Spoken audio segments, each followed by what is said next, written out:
Right, so I'm here with Darren to go through the other regular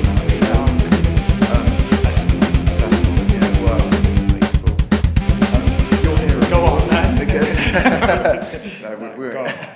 You're here, of course, because you actually did go and see the new X-Men film, and you're going to give us a review. Yeah, I know, it rather bucks the trend of history, having to actually seen a film before reviewing it. I did The Hangover last week. That was topical. That was a good one. That was a good one. Yeah, so I went to see X-Men First Class. Okay.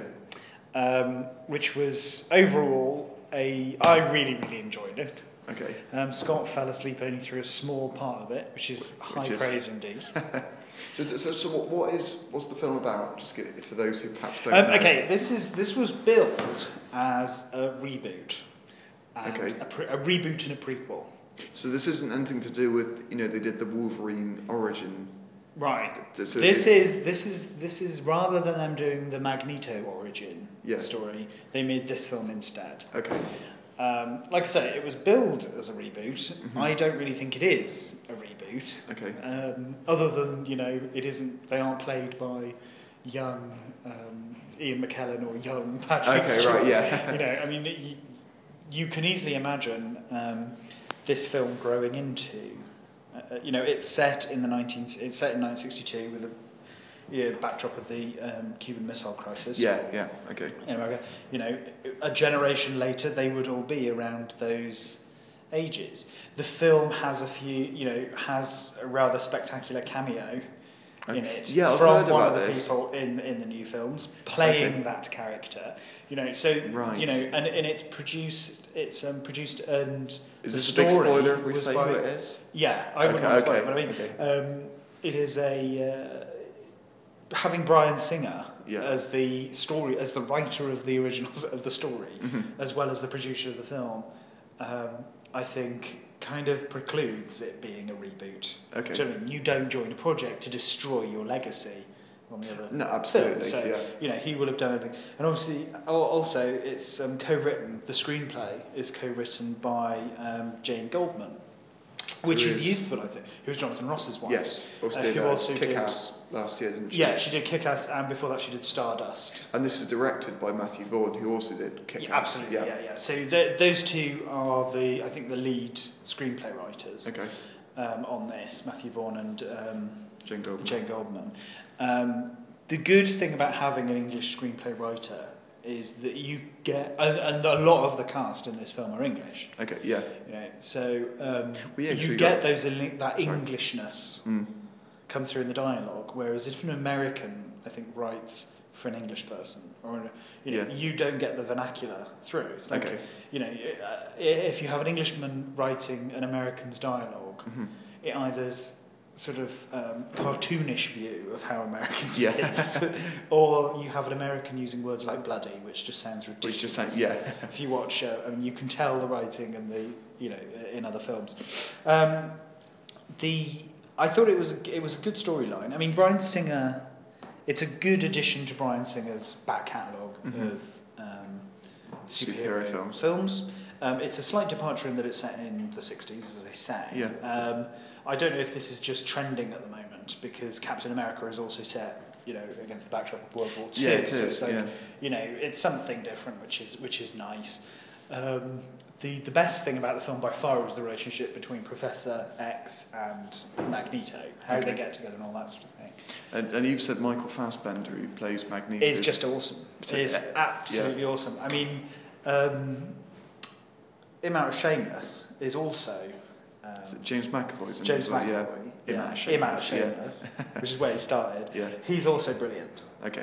But I think Michael Fassbender does kind of take it. He's half German and half Irish. Okay. He speaks German in the film.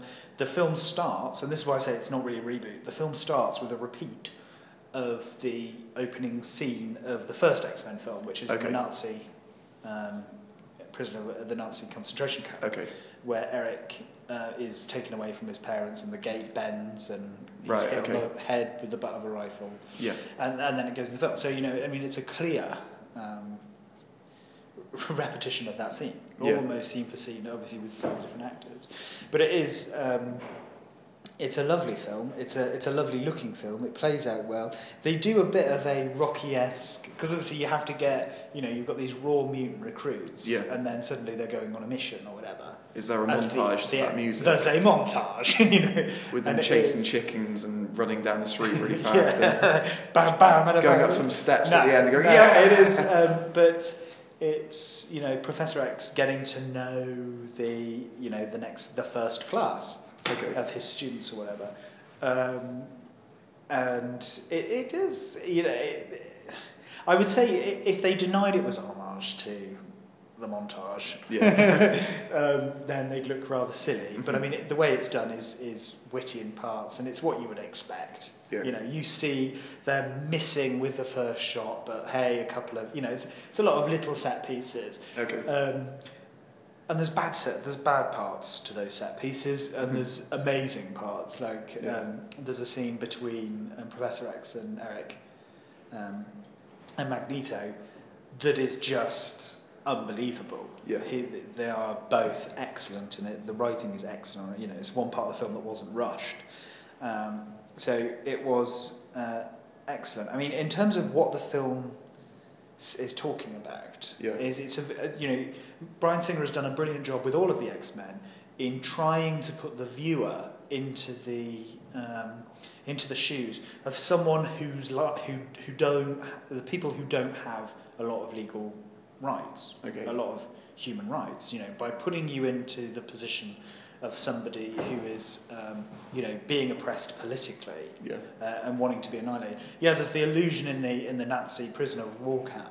What it's like to really be to genuinely and absolutely be persecuted as a kind of warning. Of how far you should go. But also, if you're a straight white male Christian living in the West, you're going to have a very limited experience of political oppression about that word. But of course, if you imagine yourself as a mutant in these people's shoes, and Bryan Singer, who is who is gay, you can see the little bits where he's putting his 2 cents in.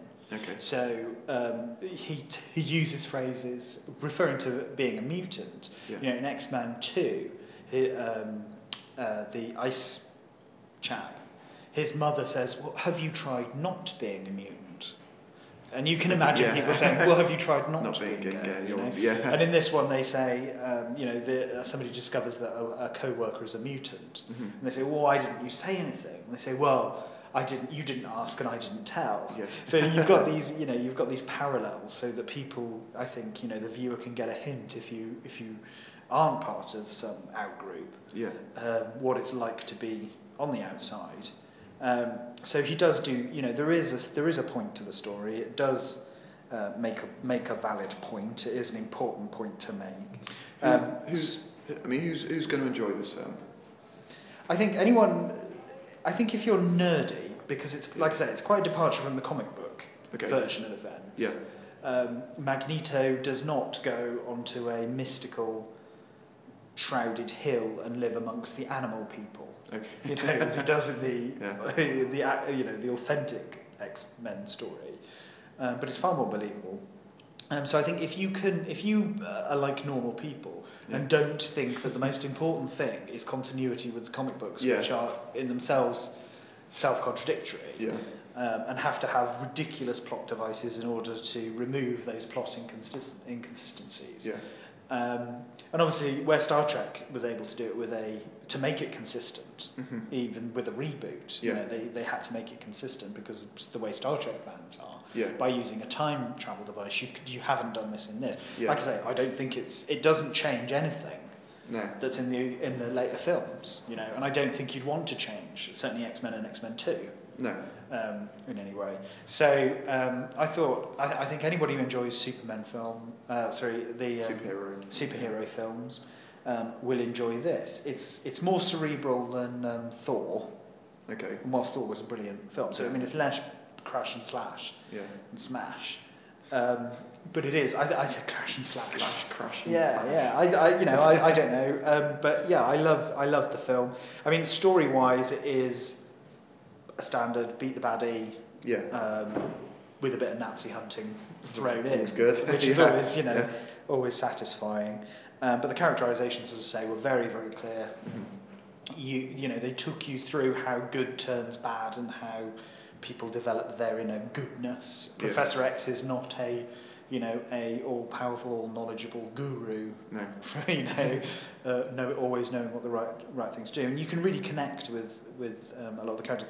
You've got your standard background baddies who you never really find anything out about, and you know, are very and just move in one. They all seem to agree with each other. There's no conflict between them, where there is in the you know, the X-Men thing. But otherwise, I mean, I would heartily recommend it to anybody, and I think that if Captain America is, you know, half as good as this, I know it's not been universally praised this well, but I really liked it, and I know what I'm talking about, so that's all that matters. That's all that matters. But yeah, awesome film. Let us know what you think.